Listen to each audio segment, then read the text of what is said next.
I'd love it if you subscribe to the channel and like this video. My goal is to reach the first 1,000 subscribers. Thank you and enjoy. Before I start, here's the practical point of this story. A lot of men miss the early warning signs because they're trained to be patient and talk it out, while the rules quietly change under their feet. This one is about what to do when your spouse creates an information vacuum on purpose, then tries to stroll back into your life like you're a lamp they can switch on and off. The focus isn't drama. It's process. How to collect facts without begging, how to set boundaries without yelling, and how to protect your home, your routine, and your dignity when someone tests how much disrespect you'll tolerate. Watch the timing, the tone shifts, and the way consequences matter more than speeches. Monday, 7 p.m., I'm in my kitchen in Charlotte with a bag salad, chicken thawing on the counter, and that boring little satisfaction of a plan working. Lauren usually texted by now. Something short and sharp. Traffic is trash. Or don't burn it, chef. Sometimes she called from the car just to narrate her day like a sportscaster. Instead, I got a robot. Please leave your message after the tone. No ring. No BC. Straight to a dead end. I called again. Same thing. I sent one text. You good? Then another. Where are you? Nothing. I didn't panic. I don't do panic. Panic is what you do when you've got no tools. I had tools. I opened the camera app on my phone and pulled up our doorbell feed. Front porch, empty. Driveway, my truck, no her car. I checked the garage camera. Same. I called her office. Not to interrogate, just a question with a normal voice. A receptionist answered, bright and bored. Good evening, Meridian Consulting. This is Daniel Carter. Quick question. Lauren left yet? A pause. Clicking keys. She left at 5:30, the receptionist said. Earlier than usual. Did she say where she was going? I don't have that. She just said she was done for the day. Thanks. I stared at my stove clock like it was a math problem. 5:30 to 7. 2 hours gone. And now her phone was a brick. At 7:45, I called her sister, Paige. Paige picked up on the third ring with that sleepy irritation like I'd interrupted her favorite hobby. Daniel? What's wrong? Lauren, answering you? No. What? Because her phone is going straight to voicemail. A longer pause. Maybe it died. Maybe. You heard from her today. No. All right. At 8:10, I called her best friend, Tessa. Tessa didn't answer. I left one message. Call me back. Now. At 8:30, I opened a family group chat Lauren was always loud in. Nothing. No memes. No comments. Like the whole world got quieter on purpose. At 9, I stood in the same kitchen with the same chicken, except now it looked stupid. Like a prop from a life that wasn't happening. That was the first real crack. Not fear. Not worry. A number line that didn't add up. A choice.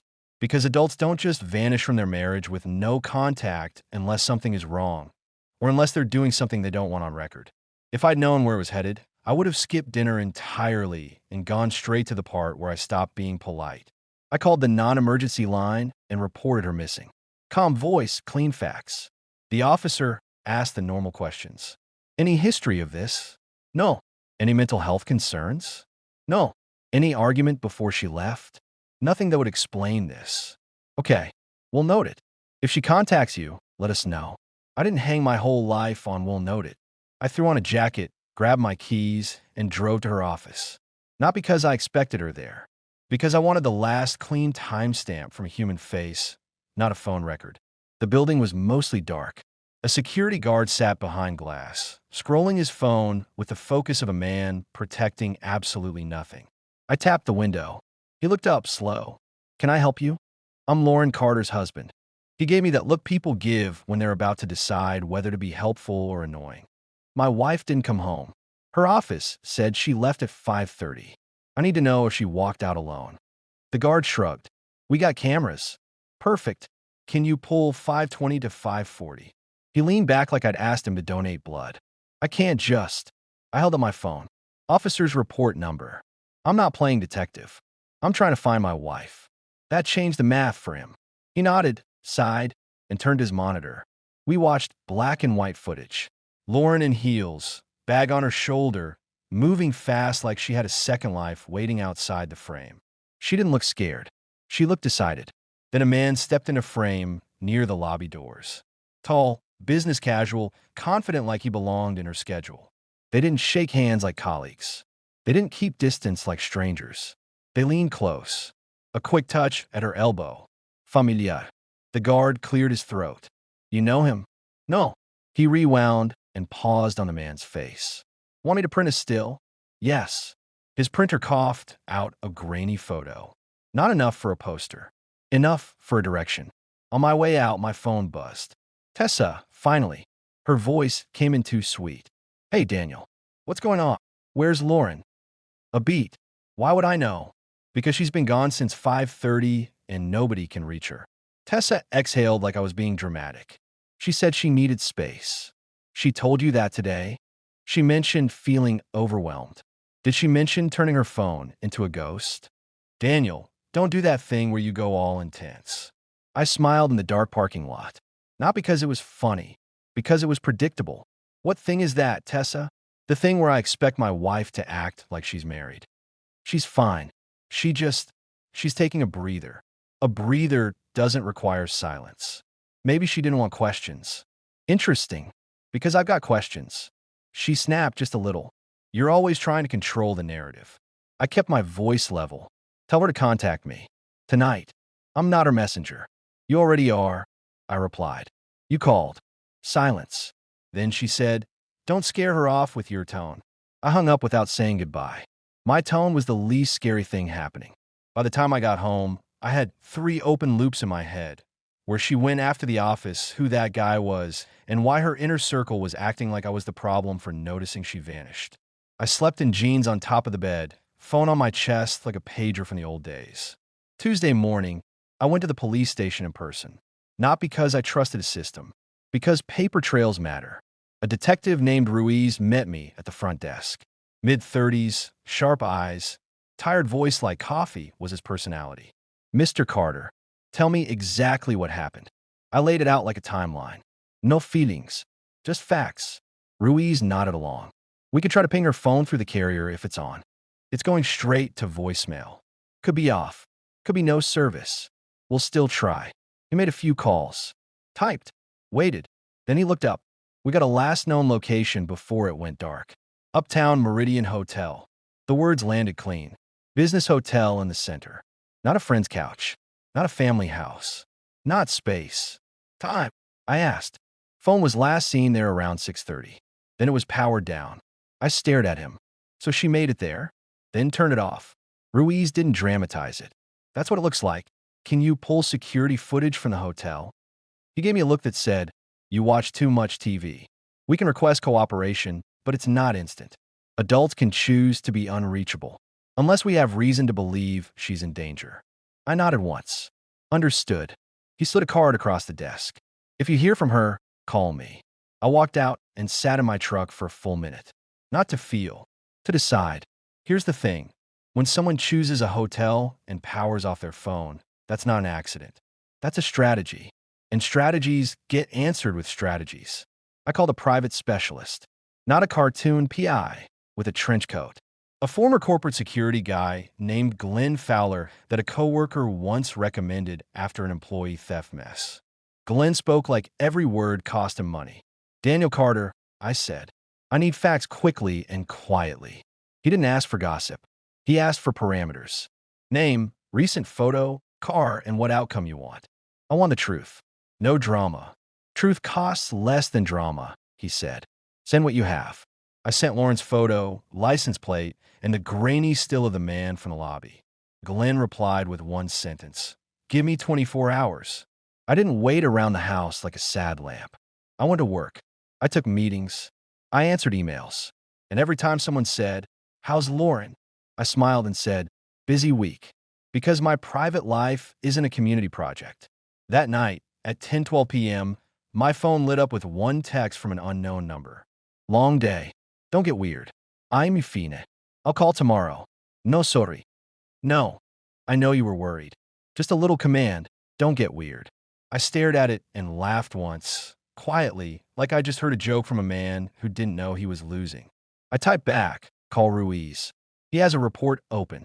Then I put my phone face down and went to bed. Not because I was calm, Because I was done chasing. Wednesday afternoon, Glenn met me at a quiet coffee place near South End. No brand names, no theater. He wore a plain jacket and carried a thin folder like it was boring. Boring is good. Boring means real. He slid the folder across the table. Your wife checked into Uptown Meridian Monday at 6:15. No lagi. She met a male subject in the lobby within 10 minutes. I didn't touch the folder yet. Name. Glenn tapped one page. Evan Brooks. Works in commercial real estate. Divorced. No kids. Lives in a condo uptown. I opened the folder. Photos. Not scandal shots. Clean, time-stamped, clear. Lauren and Evan at the hotel bar. Laughing. Close. Hand on forearm. Then outside near a column. His arm around her. Her face turned up. Okish. Casual. Familiar. Not a mistake. Another photo. Breakfast the next morning. Same table. Same body language. Like they'd done it before. I flipped through without blinking. Not because it didn't hit. Because I don't perform for paper. Glenn watched me like he expected a reaction. What else? I asked. Her car stayed in the garage 2 nights. She left Wednesday morning at 9:40. I closed the folder. So, 3 days. He nodded. She powered off her phone shortly after arriving. Powered it back on briefly Wednesday around noon near Salon, then off again. I let out a slow breath. She's coming home. Glenn raised an eyebrow. How do you know? Because she thinks she can reset the board. She's testing options, not building a new life. Glenn's mouth twitched, almost a smile. You want me on standby? No, I said.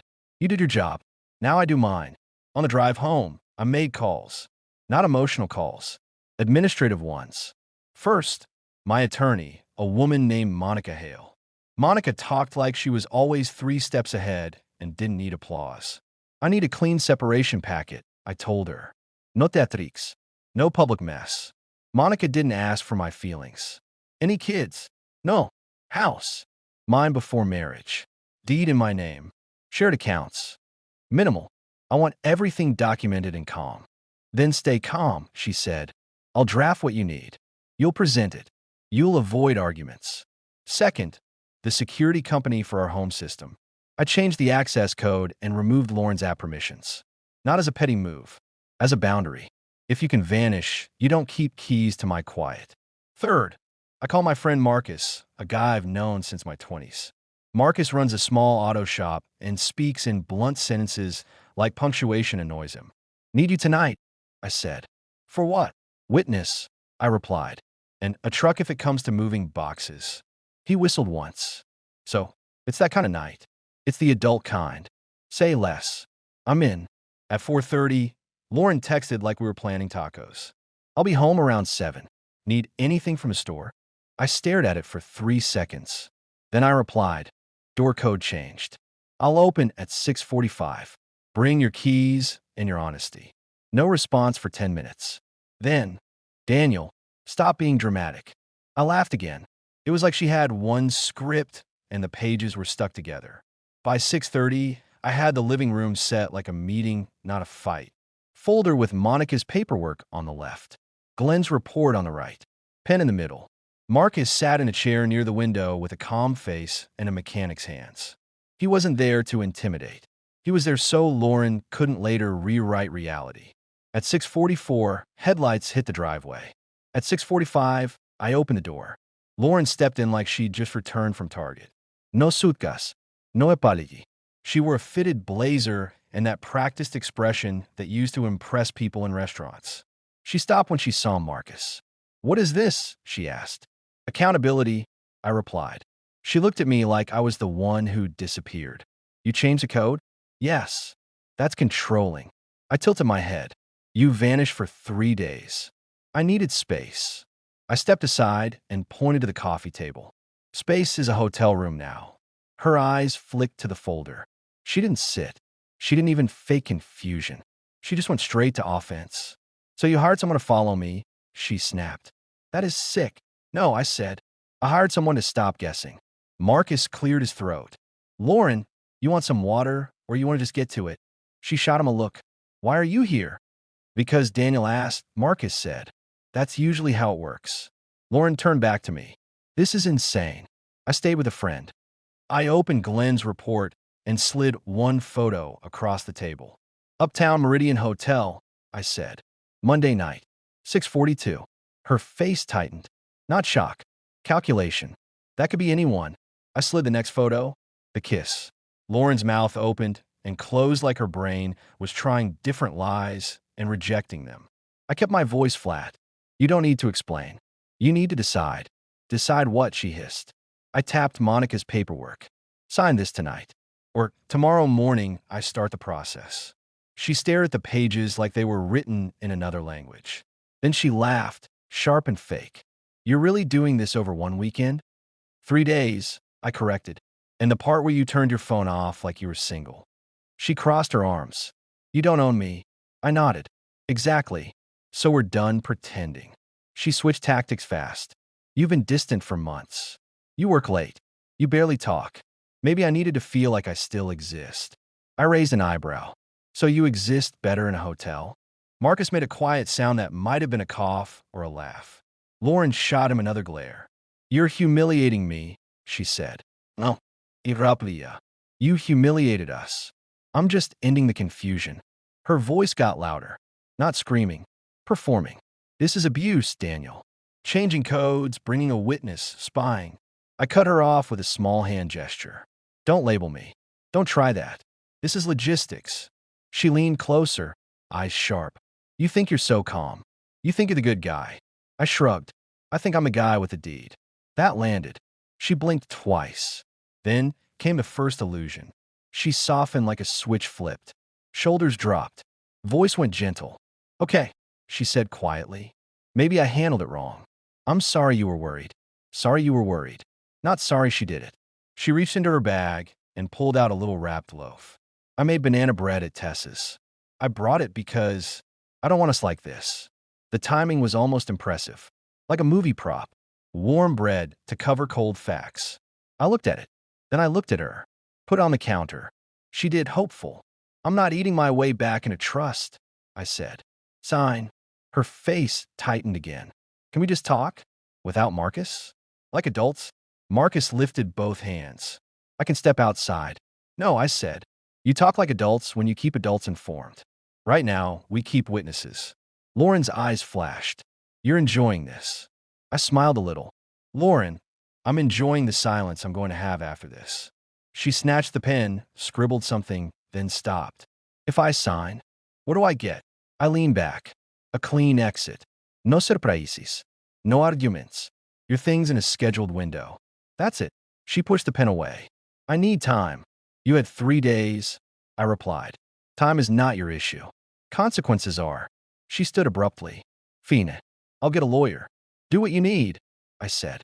Just not in my house. She stared at me like she wanted a bigger emotional scene. When she didn't get it, she grabbed her bag and walked out. At the door, she turned. You're going to regret being so cold. I nodded once. No, I'm going to regret being patient. That's already handled. She left. Tires on gravel. Silence again. Thursday morning, I went to her office. Not to beg, not to fight, to set a public boundary on someone else's turf. I walked into the lobby, same security guard, same glass. I need Lauren Carter to come down, I said. 5 minutes. He hesitated. Is this? It's a logistics conversation, I replied. You can stand here the whole time. He called upstairs. Lauren came down in a fitted dress with that professional smile that says, I'm about to make you look crazy in public. She stopped 2 feet away. Seriously? You're showing up here? I kept my voice even. Yes. She glanced at the guard like he was her jury. Daniel is harassing me. I looked at the guard. I'm not raising my voice. I'm not blocking her. I'm stating terms. Lauren snapped. Terms? Who do you think you are? I'm the person whose home you don't have free access to anymore, I said. Here's the schedule. Saturday, 10 to 12, you pick up essentials. Marcus will be there. After that, you request times through Monica. Her eyes narrowed. You brought your attorney into this? I brought structure into this. I corrected. She leaned in slightly. You can't lock me out. Watch me, I replied. The guard cleared his throat. Ma'am, is everything okay? Lauren forced a smile. Yes, my husband is emotional. I looked at her. Say that again. Her smile froze. What? Call me emotional again, I said calmly. And I'll forward these photos to whoever needs them to understand why we're doing scheduled pickups. Her face changed. Not rage. Worry. Image protection. She lowered her voice. You're threatening me. No, I said. I'm removing your ability to rewrite me as the problem. I turned to the guard. Thanks. And I walked out without waiting for her response. Public boundaries set. On her turf. No drama, just terms. That afternoon, Tessa called me, finally brave enough to play messenger again. Her voice was bright and smug. Daniel, you're going too far. I'm not interested in your opinion. She's devastated. Her phone worked fine when she needed banana bread props. Tessa gasped. Wow, that's cruel. I chuckled. Cruel is vanishing and expecting dinner when you return. She said, you're acting scary, Tessa said, like she doesn't feel safe. I paused. Are you calling me to warn me she's going to try something? Silence. Then Tessa said, I'm calling to tell you to stop controlling her. I replied, tell her to stop trying to control me. Tessa got sharper. You're punishing her. I'm correcting access, I said. There's a difference. Click. She hung up. Friday evening, the second illusion arrived, bigger and louder. Lauren showed up on my driveway unannounced, not to come in, but to perform in view of the neighborhood. She stood by her car with a small suitcase and a soft face, like she'd been cast in a commercial about forgiveness. I didn't open the door. I spoke through the porch camera. You don't have access without a scheduled window. Her voice floated up, sweet as syrup. Daniel, please. Just 5 minutes. No, I brought dinner, she said, lifting a bag like it was a peace offering. I thought we could reset. I'll even stay in the guest room. We don't have to talk about the past. We can just be kind. There it was. The real goal. Not repair. Comfort. Status. The ability to say she still had a home base while she tested other doors. I replied through the speaker, calm and clear. Saturday, 10th to 12th. Marcus will be present. Her voice sharpened, the syrup cracking. You're really going to treat me like a stranger? You treated me like furniture, I answered. Now we do schedules. She looked around, noticing my neighbor, Mrs. Holloway, watering plants across the street like she was auditioning for a gossip podcast. Lauren raised her voice, aiming it at the audience. He's locking me out of my own home. I stepped onto the porch, not angry, just visible. It's my home. You have a scheduled pickup window.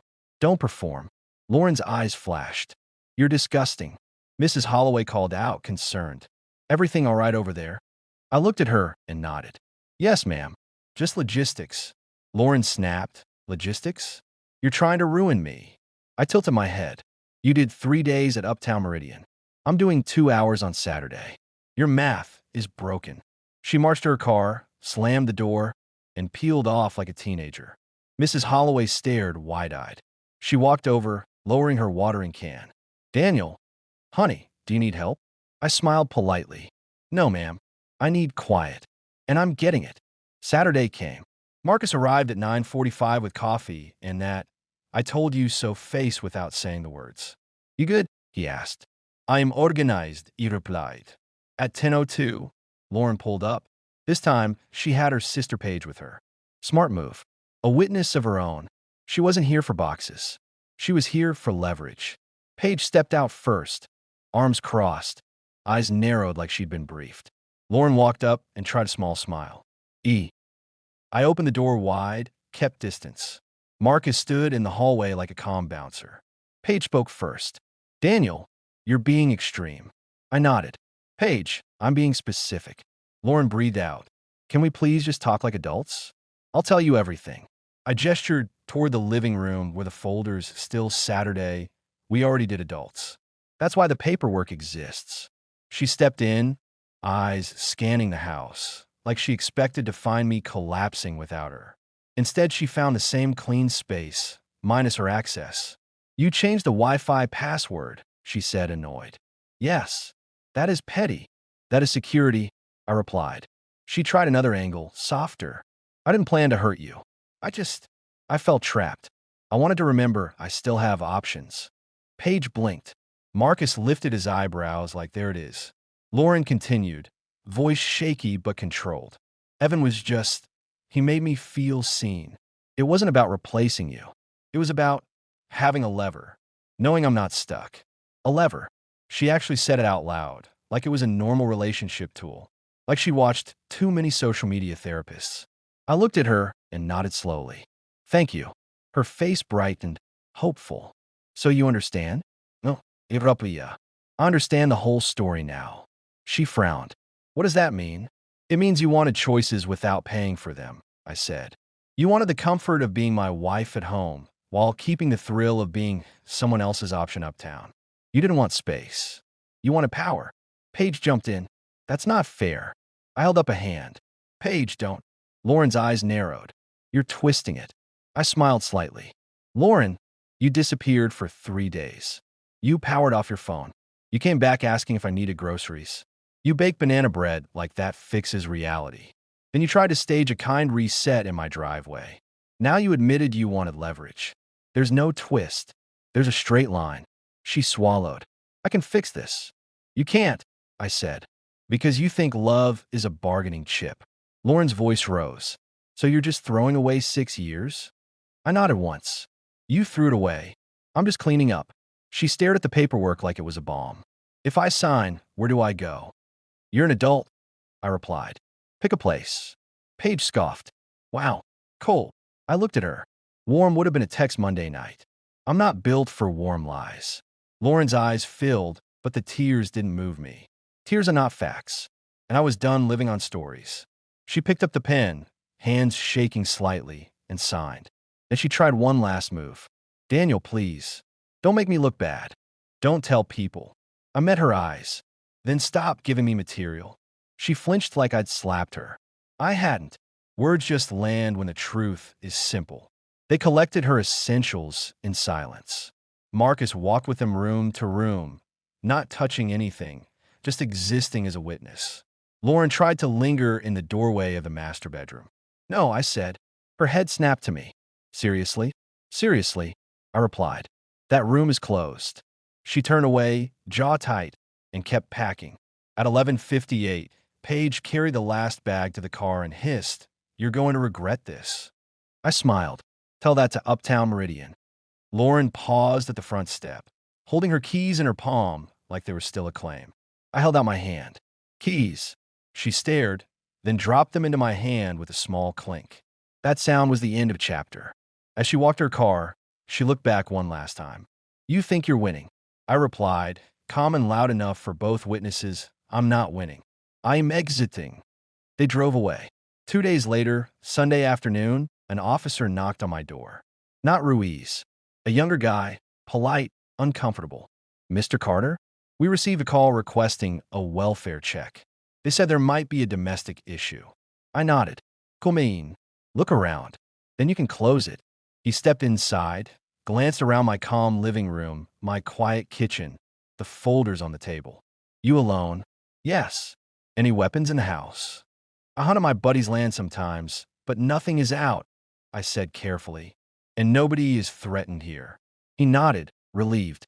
All right, I'll note that you're fine. As he turned to leave, I added, Can you add one more note? He looked back. Sure. Whoever called is trying to create a story, I said. I prefer facts. The officer nodded like he'd seen this movie before. I'll document it. After he left, I texted Monica one line. Anonymous welfare, check attempt. Documented. She replied, Good. Keep doing what you're doing. That was it. No big showdown. No speeches. Just steady consequences. A few months later, my life was quieter in a way I didn't realize I needed. I kept the house. I kept my routines. I started sleeping like my brain wasn't on night watch. Work improved because I wasn't carrying chaos home and back again. Marcus and I started doing Saturday breakfast like we used to, the kind where nobody performs, nobody tests you, nobody punishes you for being stable. I met someone later through a charity event. Her name was Rachel. She had a calm laugh and the kind of straightforward communication that feels almost suspicious when you've lived with fog. The first time I told her I value respect more than attention, she nodded like that was normal. Lauren? I heard things because small cities pretend they're big, but gossip travels like it has wheels. She bounced between friends for a while. There was talk of starting over. There was also talk of her being misunderstood. The part nobody said out loud was simple. Comfort is harder to replace than excitement, and leverage doesn't work when the other person walks away from a game. I don't hate her. Hate is still a connection. I just don't give her access. And that, honestly, feels like peace. Here's what I learned, and what I wish more men understood before they waste years in confusion. First, an information vacuum is a decision. When someone vanishes, powers off their phone, and lets you spin, that isn't space. That's a test. The mistake would have been writing paragraphs, begging for clarity, or accepting a soft story just to get the house back to normal. Normal built on disrespect is just slow damage. Second, facts beat emotions every time. The police location ping, the camera timestamp, the report, those weren't about punishment. They were about stopping the guessing. Guessing makes you negotiable. Facts make you stable. The mistake would have been arguing with Lauren's changing explanations instead of treating the behavior itself as the message. Third, boundaries only work when they have teeth. Changing access, setting pickup windows, requiring witnesses, shifting communication into logistics, those were adult moves. No yelling, no threats, no public meltdown. Just a new system where disappearing had a cost. The mistake would have been letting her slide back into the house, the bed, and the comfort while she figured out which door she wanted more. Respect isn't a vibe, it's behavior. And when the behavior changes, you either change the rules or you get changed by them.